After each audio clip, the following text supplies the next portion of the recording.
প্রিয় দর্শক, আপনাদের শুভেচ্ছা জানাচ্ছি। শুরু করছি চ্যানেল আইয়ের নিয়মিত আয়োজন হাতিল আজকের সংবাদপত্র। সংবাদপত্রের শিরোনামগুলোকে ঘিরে চলমান পরিস্থিতি নিয়ে আলোচনার নিয়মিত এই আয়োজনে আজ সম্মানিত অতিথি হয়ে আমাদের সঙ্গে রয়েছেন ঢাকা বিশ্ববিদ্যালয়ের গণযোগাযোগ ও সাংবাদিকতার অধ্যাপক ডক্টর শামীম রেজা। আমরা স্বাগত জানাচ্ছি আপনাকে আমাদের মাঝে। তো সংবাদপত্রের শিরোনামগুলো দেখি, তারপর আলোচনায় যাচ্ছে। মানবজমিন, কাজ বড় কঠিন, ব্যর্থ হওয়ার অবকাশ নেই। সংবিধান, বিচার বিভাগ, নির্বাচন ব্যবস্থা, দুদক, পুলিশ, প্রশাসন সংস্কারে 6 কমিশন। সচিবালয়ের ঘটনা তদন্ত কমিটি, 8 ডিসি প্রত্যাহার। প্রেসিডেন্সিয়াল বিতর্কে কামালার চমক। আমাদের সময়, 3 মাসের মধ্যে সংস্কার, 6 কমিশন গঠন, পরামর্শ সভার ভিত্তিতে চূড়ান্ত রূপরেখা। জাতির উদ্দেশ্যে ভাষণে প্রধান উপদেষ্টা। নোয়াখালীতে বিদ্যুৎ স্টেশনে হামলা, 4 ইউনিয়নে সরবরাহ বন্ধ। লোডশেডিং বাড়ছেই। সোনালী থেকে 1100 কোটি টাকা ধার নিতে চায় ইসলামী ব্যাংক। বিক্ষোভে আশুলিয়া ও সাভারে 111 কারখানা বন্ধ। আজকের পত্রিকা, ব্যাংক সংস্কারে 6 সদস্যের টাস্কফোর্স। পদোন্নতি পদায়ন নিয়ে পুলিশ ও প্রশাসনে বিশৃঙ্খলা। বাতিল লাল পাসপোর্টের 46% স্বামী বা স্ত্রীদের। ভারতের ভিসায় কড়াকড়ি, যাত্রী সংকটে এয়ারলাইন্স। কালবেলা, যেমন খুশি তেমন খাও সিন্ডিকেট ডেস্কোতে। সংস্কারের রূপরেখা জানালো অন্তর্বর্তীকালীন সরকার। দেশ রূপান্তর, দখল চাঁদাবাজি অভিষ্টের সঙ্গে সাংঘর্ষিক টিআইবি। টাঙ্গাইলে সমাবেশে তারেক, শুধু রাজনৈতিক নয় অর্থনৈতিক মুক্তিও লাগবে। শৃঙ্খলা রক্ষার দায়িত্ব যাদের, শৃঙ্খলা ভাঙছেন তারাই। অনির্দিষ্টকাল বন্ধ 54 কারখানা। সময়ের আলো, জাতি হিসেবে এবার ব্যর্থ হওয়ার সুযোগ নেই। ফের দলবাজিতে বিশৃঙ্খলা। স্বাস্থ্যসেবা সচিব, বৈষম্য বিরোধী আন্দোলনে নিহত 700 ও আহত 19,000। ইনকিলাব, বিশৃঙ্খলা কঠোরভাবে দমনের দাবি, ভারতের ষড়যন্ত্রের কবলে গার্মেন্টস। দৈনিক সংগ্রাম, জাতির উদ্দেশ্যে প্রধান উপদেষ্টার ভাষণ, কেউ আইন নিজের হাতে তুলে নেবেন না। হাসিনার বিরুদ্ধে আন্তর্জাতিক ট্রাইব্যুনালে গণহত্যার আরও 2 অভিযোগ। দৈনিক করতোয়া, আন্দোলনে হতাহতদের পরিবারকে সহায়তায় হলো ফাউন্ডেশন।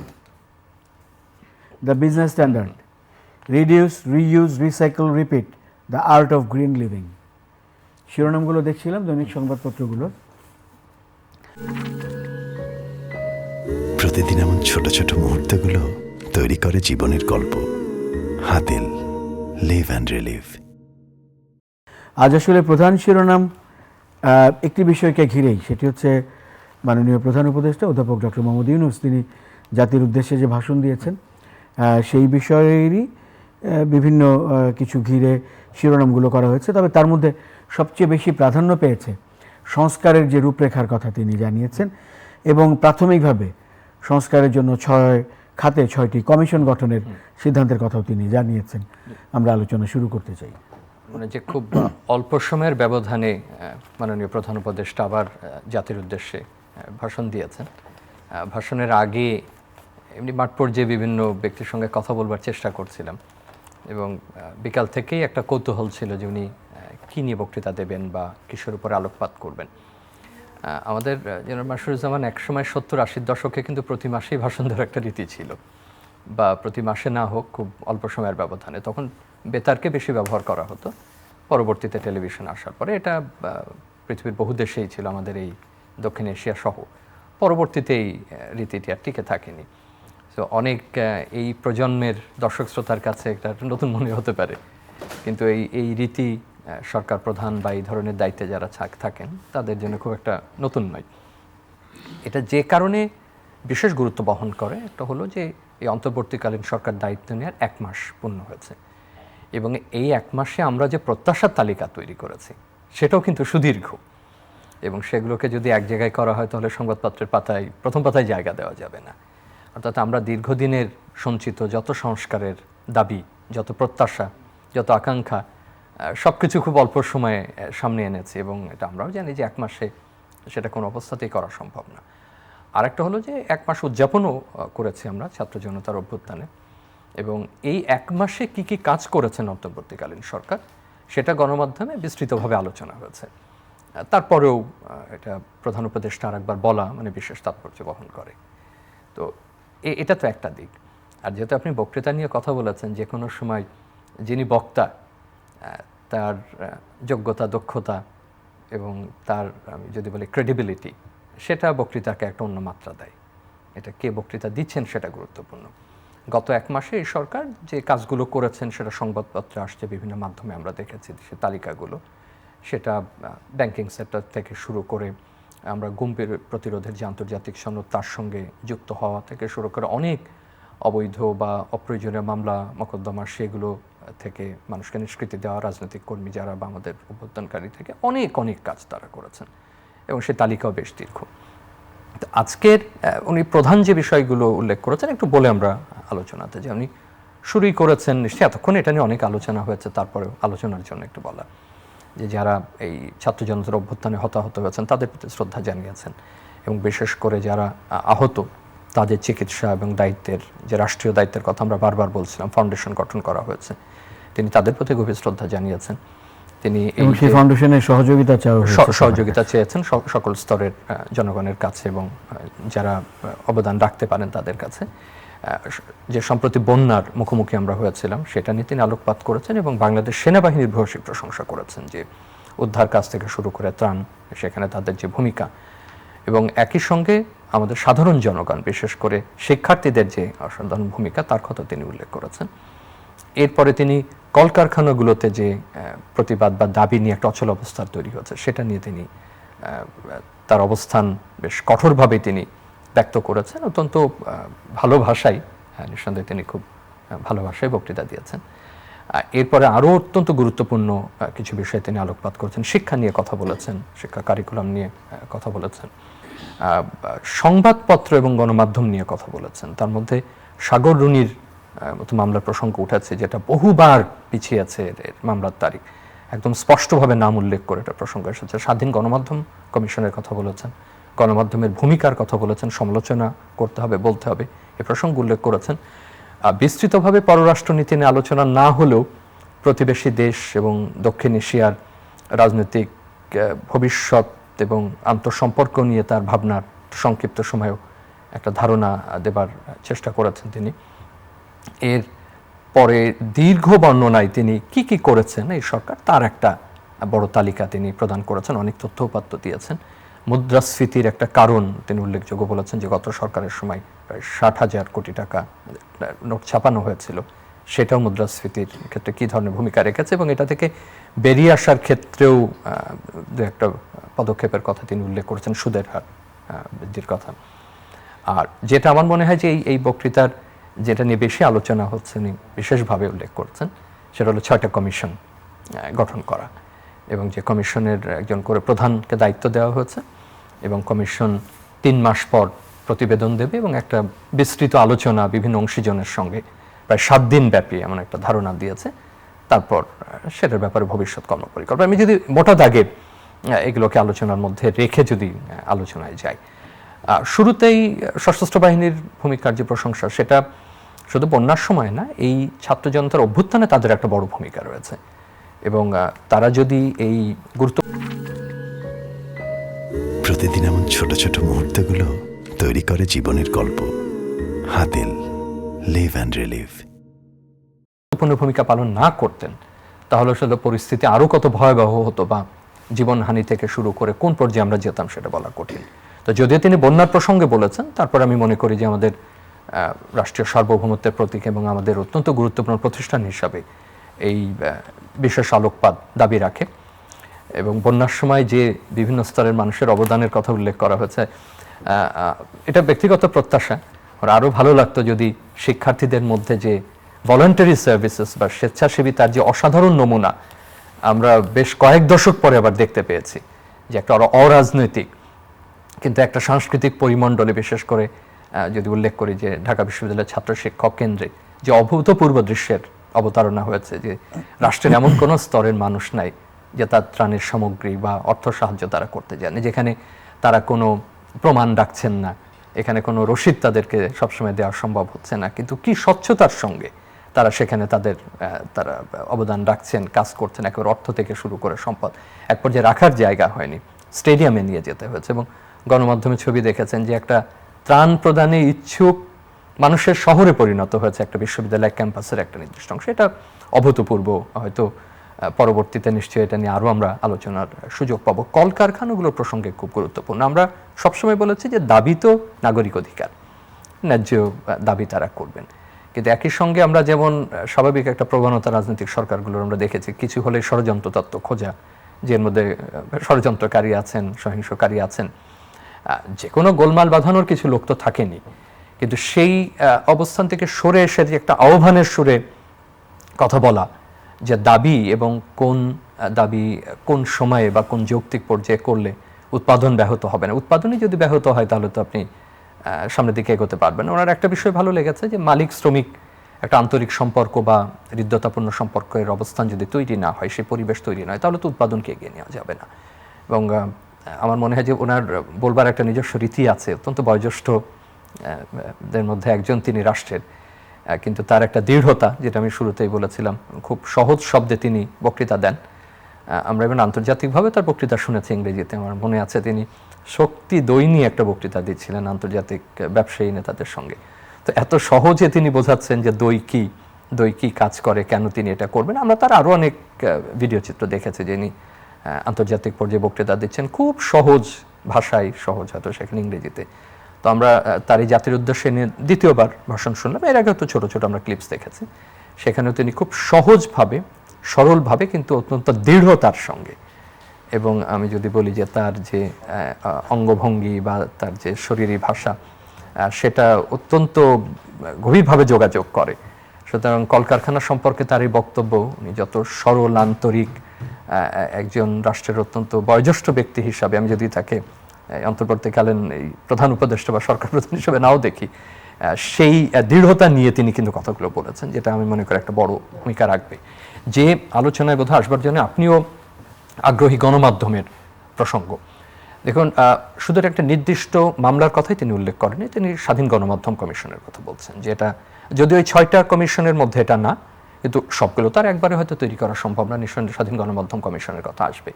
শিক্ষার আলোচনাটা তার বক্তৃতায় হয়তো সময়ের কারণে প্রাথমিক বা মাধ্যমিক, অর্থাৎ 12 ক্লাস পর্যন্ত তার মধ্যে সীমাবদ্ধ ছিল, কিন্তু মনে হচ্ছে যে এই সরকারকে আমাদের যেটা প্রত্যাশা, যে বড় আকারের শিক্ষা কমিশনের দিকে হয়তো যেতে হবে আজ বা কাল। কারণ উচ্চশিক্ষার একটা বড় সংস্কারের দাবি রাখে, সামগ্রিক শিক্ষা বড় সংস্কারের দাবি রাখে। আমরা এই শিক্ষা কিভাবে সুসংগঠিত করব, আমরা কিভাবে ভবিষ্যতের দিকে এগিয়ে নিয়ে যাব, আমরা পরবর্তী প্রযুক্তির যুগে, শিল্পায়নের যুগে আমরা কিভাবে তাকে যুক্ত করব, এবং আমরা যে অবস্থা দেখেছি একটা সরকার পরিবর্তনের পরে, সেটা মোটেই স্বাভাবিক না উচ্চশিক্ষা প্রতিষ্ঠানে, বিশেষ করে অন্যান্য ক্ষেত্রেও তার প্রভাব পড়েছে। তো নিশ্চয়ই সরকার সেটা গভীর বিবেচনায় রাখছেন, যে শুধুমাত্র একটা ওই শিক্ষা প্রতিবেদন তৈরি করা সেটাই না, একটা গভীর সংস্কার। গণমাধ্যমের কথায় আসি, এটা আমাদের প্রত্যেকেরই দাবি যে গণমাধ্যমগুলো স্বাধীনভাবে পরিচালিত হবে, তার সম্পাদকীয় নীতিমালাগুলো স্বাধীনভাবে পরিচালিত হবে, এবং সাংবাদিক এবং গণমাধ্যম কর্মীর যে চাকরির নিরাপত্তা, তার যে জীবনের নিরাপত্তা, তার যে কাজের নিরাপত্তা, এবং কোনো রকম হুমকি ছাড়া, কোনো রকম চাপ ছাড়া তিনি স্বাভাবিকভাবে তার অবদান রাখতে পারবেন। আজকে আমরা যে সরকারের প্রত্যাশা করছি, যে বাংলাদেশের প্রত্যাশা করছি, প্রধান উপদেষ্টা, মাননীয় প্রধান উপদেষ্টা যে প্রত্যাশা করছেন যে আমরা ব্যর্থ হব না, আমরা এককভাবে একটা জাতি হিসাবে আমাদেরকে একত্রিত হতে হবে, আমরা বিভক্ত হলে চলবে না, সে কথাটা কে বলবে, কে বের করবে? এখন এই যে প্রতিদিনকার যে অবস্থাগুলো, সেটা আইন শৃঙ্খলা রক্ষা হোক, কোনো দলের অবস্থান হোক, সামগ্রিকভাবে কে তুলে ধরছে? গণমাধ্যম তুলে ধরছে। গণমাধ্যমকে আরও সুযোগ দিতে হবে ব্যাখ্যা প্রদানের, গণমাধ্যমকে আরও সুযোগ দিতে হবে সমালোচনা করবার, গণমাধ্যমকে আরও সুযোগ দিতে হবে তদন্তমূলক প্রতিবেদন করবার, আরও গভীরের প্রতিবেদন করবার। তা যদি না হয়, আপনি তো স্বচ্ছতার কথা বলতে পারবেন না, আপনি জবাবদিহিতার কথা বলতে পারবেন না, আপনি বিচার বিভাগের কোনো সংকট থাকলে আপনি বলতে পারবেন না, আপনি নির্বাচন কমিশন নিয়ে কথা বলতে পারবেন না, আপনি দুর্নীতি দমন কমিশনকে নিয়ে কথা বলতে পারবেন। আপনি যে জাতি গঠনের দিকে যেতে চাইছেন বা আমরা যে আকাঙ্ক্ষা করছি, তার জন্য তো স্বাধীন গণমাধ্যম প্রয়োজন। আমরা কমিশন এই জন্যই বলছি যে সেখান থেকে আমরা একটা নির্দেশনা পাবো, একটা ধারণা পাবো। আমরা যেভাবে উন্নত দেশে দেখি যে তারা লাইসেন্সিং এর ব্যাপারগুলো দেখেন, কাকে লাইসেন্স প্রদান করা যাবে, কিভাবে এটা নবায়ন হবে, জনস্বার্থ কিভাবে রক্ষা করা যাবে। আমি একই সঙ্গে সংবাদ দেব, গণমাধ্যম স্বাধীনভাবে পরিচালিত হবে, কিন্তু ব্যক্তি নিরাপত্তা, ব্যক্তির তথ্যের অধিকার, ব্যক্তির ব্যক্তিগত তথ্যের সুরক্ষা এবং ব্যক্তিকে কিভাবে একটা কেন্দ্রে রাখা যাবে, সেইটার ক্ষেত্রে গণমাধ্যমের যে দায়বদ্ধতা, সেটার জন্য কিন্তু একটা কমিশনের প্রয়োজন আছে, যে কোনো ক্ষেত্রে জবাবদিহিতার প্রয়োজন আছে। আমরা আপনি যেমন আলোচনা করছিলেন কমিশনগুলো নিয়ে, কমিশন যে কয়টা 6টি কমিশন করা হয়েছে 6টি বিষয়ে, তাই না? আপনি বলছিলেন যে এর মধ্যে নির্বাচন রয়েছে, জনপ্রশাসন রয়েছে, বিচার বিভাগ রয়েছে, দুর্নীতি দমন রয়েছে, সংবিধান রয়েছে এবং পুলিশ প্রশাসন রয়েছে। এগুলো দেখে বোঝা যায় যে এই 3 মাসের মধ্যে এই 6টি হচ্ছে অগ্রাধিকার খাত সংস্কারের জন্য। এর বাইরে আপনি শিক্ষার কথা যোগ করলেন, আমি খুবই তিনি যোগ করেছেন গণমাধ্যম। আমি খুবই আপনার সঙ্গে একমত যে গণমাধ্যম কমিশনের একটা ধারণা উনি দিয়েছেন, যদি এখনো সেটা হয়তো গঠিত হয়নি, অচিরে হয়তো সরকার চিন্তা ভাবনা করবেন। আমি শিক্ষা কমিশনের উপরে বেশি জোর দিই। শিক্ষা যদি এমনও হয় যে উচ্চ শিক্ষা এবং অন্যান্য শিক্ষাগুলোর জন্য যদি দুটোও হয়, তাতে আমি অবাক হব না, কারণ উচ্চ শিক্ষা কমিশনের দাবি কিন্তু প্রতিদিন এমন ছোট ছোট মুহূর্তগুলো তৈরি করে জীবনের গল্প। Hatil, live and relieve. অনেক দিনের। আর যদি আমরা সামগ্রিকভাবে করতে পারি পারস্পরিক সম্পর্ক, আসলে সেটাই প্রত্যাশিত। সেটা নির্ভর করবে যে কাজের পরিধি, তার উপরে। এর বাইরে আরো কিছু বিষয় থাকবে, আমরা পরবর্তীতে আলাপ করব। আপনার 6টি প্রসঙ্গে যাবার আগে কথাটা বলে শেষ করি যে কিছু আইনের ব্যাপারে আমাদের অনেক বছরের পর্যবেক্ষণ, দাবি, অভিযোগ অনেক কিছু রয়েছে, এবং আপনি জানেন যে আন্তর্জাতিকভাবেও এটা নিয়ে কথা হয়েছে। দেশের মধ্যে আমাদের অভিযোগের অন্ত নেই। আমরা অসংখ্য হাজার হাজার অনুষ্ঠানে এগুলো নিয়ে কথা বলেছি। যেমন আমরা ডিজিটাল সিকিউরিটি অ্যাক্টের কথা বলি, যেটা পরবর্তীতে সাইবার সিকিউরিটি অ্যাক্ট হয়েছে, আইসিটি অ্যাক্ট আমাদের রয়েছে। এছাড়া গণমাধ্যম সংক্রান্ত আরো অনেক, আমরা যারা গণমাধ্যম আইন নিয়ে কাজ করেছি তারা জানি, সে পুরনো মুদ্রণ মাধ্যম থেকে শুরু করে সাম্প্রতিক যদি আমি সম্প্রচার মাধ্যম থেকে ডিজিটাল, যে আপনি ডজন ডজন আইন দেখাতে পারবেন। অনেকগুলো হয়তো এই মুহূর্তে ব্যবহৃত হচ্ছে না, কিন্তু আপনি কল্পনা করুন যে 100 বছর আগে অফিশিয়াল সিক্রেটস অ্যাক্টেও আমরা কিন্তু মামলা দিতে দেখেছি। এই মামলাটা কিন্তু এই আইনটা কিন্তু রিপিল করা হয়নি, বাতিল করা হয়নি। তথ্য অধিকার আইনে এই মামলার ভিত্তিতে আগে যে আপনি তথ্য পেতেন না, স্যার, এই আইনটা থাকার কারণে, অফিশিয়াল সিক্রেটসের একটা কারণে, সেই জায়গাটা আপনার একটা সুযোগ দেওয়া হয়েছিল যে আপনি তথ্য পেতে পারেন, কিন্তু আইনটা কিন্তু বিলোপ করা হয়নি। এবং এই সুযোগটা গ্রহণ করে আমরা গত 100 বছরে খুব কম সংখ্যক, এখানে আমার মনে খুঁজলে কয়েকটা মামলা আমরা পাবো না যে কোনোদিন রাষ্ট্রপক্ষ বা প্রশাসনের কেউ এই অফিশিয়াল সিক্রেটসে অ্যাক্টের অধীনে মামলা দিয়েছে। আমরা পার্শ্ববর্তী দেশে একই রকম, এটা দুটোই উপনিবেশিক আইন থেকে আসছে, সেখানে আমরা কয়েকটার উল্লেখ মাত্র এখানে পাই। তো এগুলো খুব দুর্ভাগ্যজনক। এরকম আরো অনেক ক্ষেত্রে আপনি উদাহরণ দিতে পারেন, চলচ্চিত্রের ক্ষেত্রে দিতে পারবেন, অন্যান্য ক্ষেত্রে দিতে পারবেন। এটা প্রচুর। আমরা যারা মাঝে মধ্যে শিক্ষার্থীদের গণমাধ্যম বা যোগাযোগ আইন পড়াই, আমরা খেই হারিয়ে ফেলি যে কত আইন, মানে কোনো কোনো ক্ষেত্রে এই সংখ্যা বললে হয়তো আমরা কিছুটা কনফিউজড হবো, সংখ্যার কথা নাই বলি। ব্যবহৃত হোক না হোক, হঠাৎ হঠাৎ করে সেগুলো মাথাচাড়া দিয়ে বসে। আমাদের বিশেষ ক্ষমতা আইনেরও অনেকগুলো দিক আছে যেটা প্রয়োগ করা যায়। এছাড়া তো নাশকতা বলেন, অন্য বলেন, জাতীয় নিরাপত্তা বলেন, সেগুলো তো আছেই। এবং আমাদের সংবিধানের যে রিজনেবল রেস্ট্রিকশনসগুলো আছে, কোনো কোনো ক্ষেত্রে এত উন্মুক্তভাবে সেগুলোকে রাখা হয়েছে যে সেটার প্রধান শিকার হয় গণমাধ্যম। মানহানির ক্ষেত্রে আপনি বলেন, আপনি স্বাভাবিক মানহানির ক্ষেত্রে না গিয়ে, আলাপ আলোচনায় না গিয়ে, আপনি যদি যে এই ক্ষেত্রে যে কমিশনের মতো যেটা ছিল প্রেস কাউন্সিল, যাকে একেবারে আমরা এক ধরনের খোঁড়া করে রেখেছি, সেখানে সেই সুযোগ অবহিত না করে আমরা সাইবার সিকিউরিটি একটা মামলা দিচ্ছি, ডিজিটাল সিকিউরিটি একটা মামলা দিচ্ছি, যেটা অত্যন্ত কঠোর। তো এদের কথা আমার মনে হয় যে প্রধান উপদেষ্টা তিনি উল্লেখ করেছেন, যে আইনগুলোর কথাই বলেছেন যে হয় এগুলো আমরা যদি বিলোপের সুযোগ থাকে বিলোপ করবেন, না হলে যে ধারাগুলো, যে নিবর্তনমূলক ধারাগুলোর ব্যাপারে বারবার অধিকার কর্মীরা বলছেন, গণমাধ্যম কর্মীরা বলছেন, আমি বহুবার আলাপ করছি, আমি ওনার কাছ থেকে এইটাই আমার সারাংশ, যে মত প্রকাশ, মানুষের মুক্ততা, সেটা গণমাধ্যম, ব্যক্তি, এটা পারস্পরিক, এবং সেটা রাষ্ট্রের জন্য অপরিহার্য, এবং আমরা যে রাষ্ট্র গঠন করতে চাই তার জন্য অপরিহার্য। আমরা কৃতজ্ঞতা জানাই যে তিনি আইনগুলোর কথা উল্লেখ করেছেন, কমিশনের কথা উল্লেখ করেছেন, বিশেষ ক্ষেত্রে বিশেষ মামলা যেগুলো একেবারে দীর্ঘদিন ধরে আমাদেরকে ভোগাচ্ছে বা চিন্তায় ফেলছে, সেরকম অন্তত একটার কথা তিনি উল্লেখ করেছেন। এবারে আপনি যে 6টার কথা বললেন, এই 1 মাসে আমরা যদি একটা গুগল সার্চ দিই যে সরকার আসার পরে সবচেয়ে বেশি উল্লেখিত শব্দ কোনটা, তাহলে হচ্ছে সংস্কার এবং সংস্কারের রূপরেখা। আমার মানে এই দুটো শব্দই বোধহয় কোটি কোটি বার পাওয়া যাবে আমরা যদি এটার শব্দ হিসাবে আমরা খোঁজাখুঁজি শুরু করি। তো আজকের বক্তৃতার আগেও আমি ঢাকা শহরে যে কয় জায়গায় আজকে দিনে যেতে হচ্ছে, সবখানে একটু জানতে চেষ্টা করছি কি বলবেন বলে মনে হয়। যোগাযোগের একজন শিক্ষার্থী হিসাবে বা শিক্ষক হিসাবে, এবং সবার এইটা যে উনি কি সংস্কার নিয়ে কিছু বলবেন কিনা। তো সংস্কার রূপরেখা রাজনৈতিক দলগুলো চাইছে, আমরা প্রত্যাশা করছি, প্রতিদিনই বলছি। আজকের বক্তৃতার পরে, আজকে বলতে গত সন্ধ্যায় উনি বক্তৃতা দিলেন, আমার মনে হচ্ছে একটা ধারণা আমরা পাওয়া শুরু করেছি।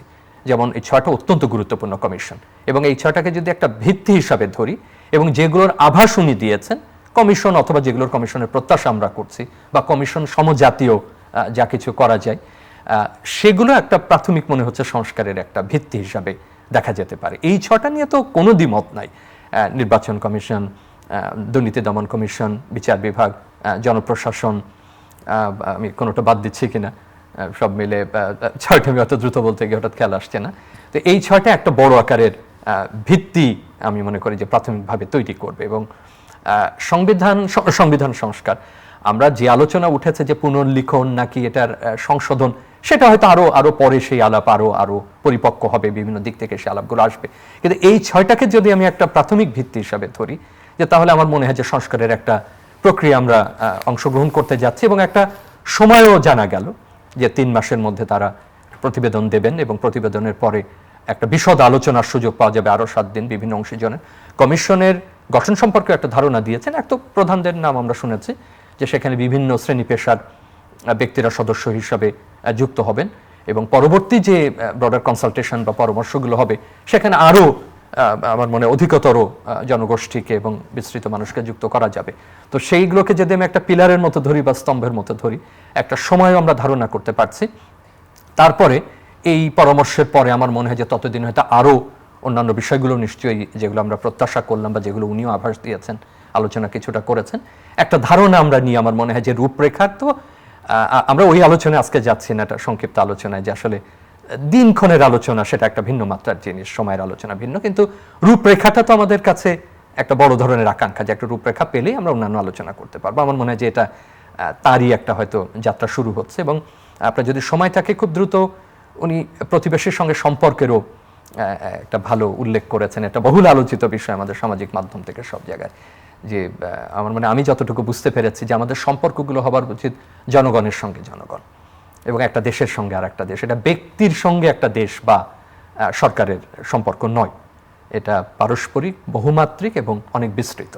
আমরা যদি ঐতিহাসিক সম্পর্কের মাত্রায় ধরি, আমরা যদি সহযোগিতার মাত্রায় ধরি, আমরা যদি অর্থনীতির মাত্রায় ধরি, তাহলে জনগণ এবং দেশ সেখানে গুরুত্বপূর্ণ। এবং আমি মনে হয় যে ওনার বক্তব্য নিশ্চয়ই আরও চিন্তা ভাবনা করা হবে।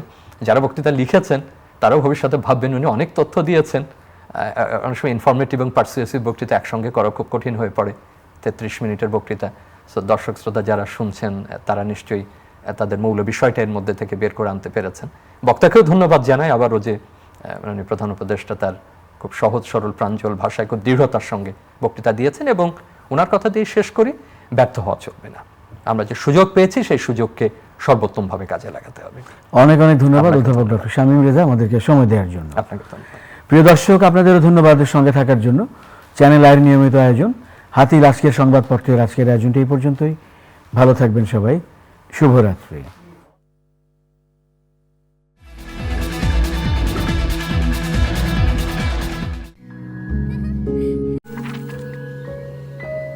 প্রতিদিন এমন ছোট ছোট মুহূর্তগুলো তৈরি করে জীবনের গল্প।